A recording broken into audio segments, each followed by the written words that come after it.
Today I will be talking about angels and demons. Um, just to be clear, this is not a religious video. It's definitely not a religious video. It's more of spiritualism at its raw and finest. I'm not talking about religious spiritualism. I'm talking about, that independent flower child stuff. So, okay. Now, angels and demons. There's been sightings of them all over the world, right? All over, and they don't look like what you think they look like, especially angels. Um, they don't have wings. They're enveloped in a light, and they often are. Well, they're always calm, and well, there's speculation that angels and demons just might be aliens or higher dimensional beings. Okay, and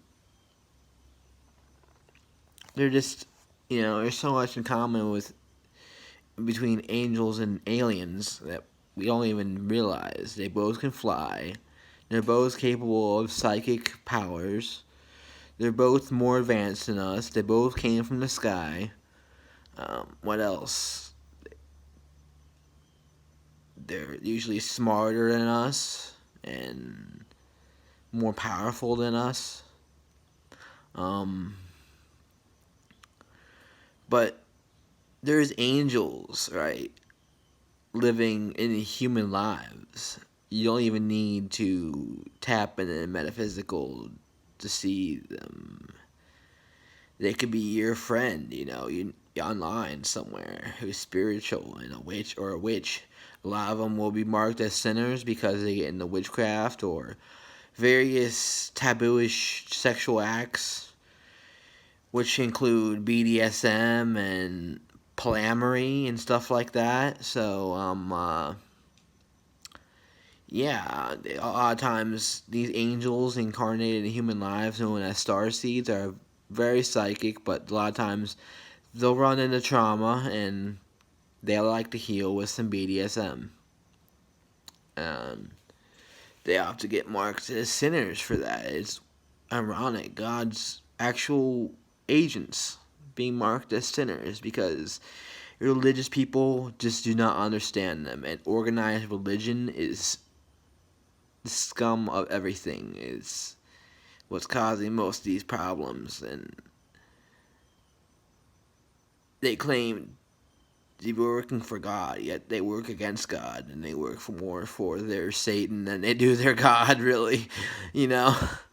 If you think about laws of nature and the way God created nature and how we're abusing the planet and everything, and just in general, society not proving to be working. It's hollow. And if you support the law, right, you are not a real Christian because Jesus was not for the law. He was working against the law.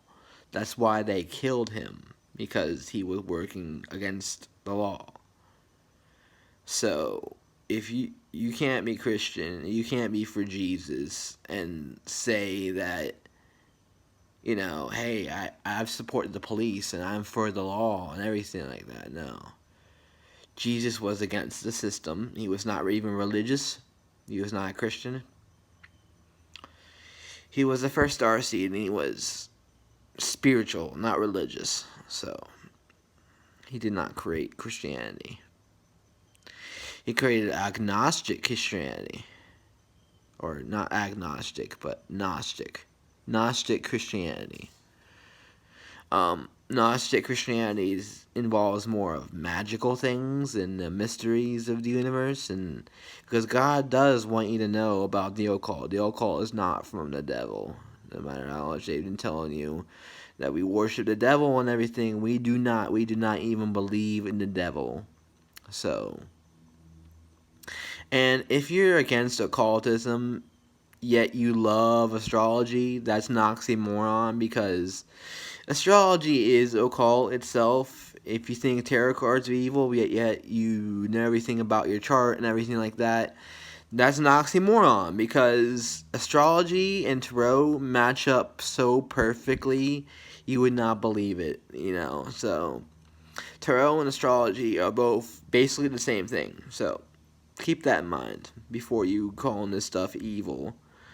It's not. It's just the way things flow, how God made things and everything. So, it's more so an ancient science than it is evil.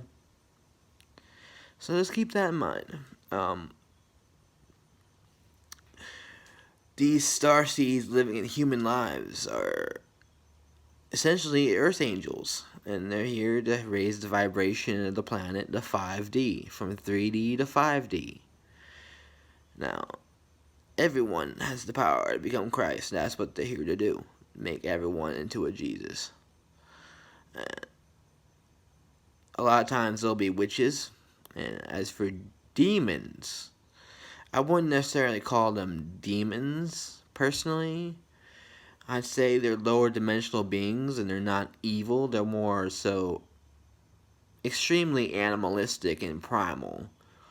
And they'll be known as the succubuses, the incubuses, those sorts of things. Um, what else? Shades, archons. Archon. There really isn't evil, right? Evil is a human construct. There is only disconnection from spirit.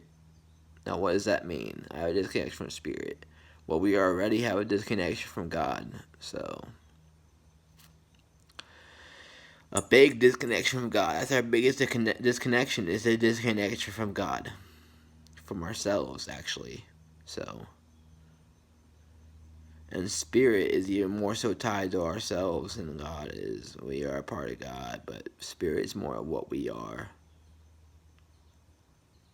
But spirit is God, all in all. So,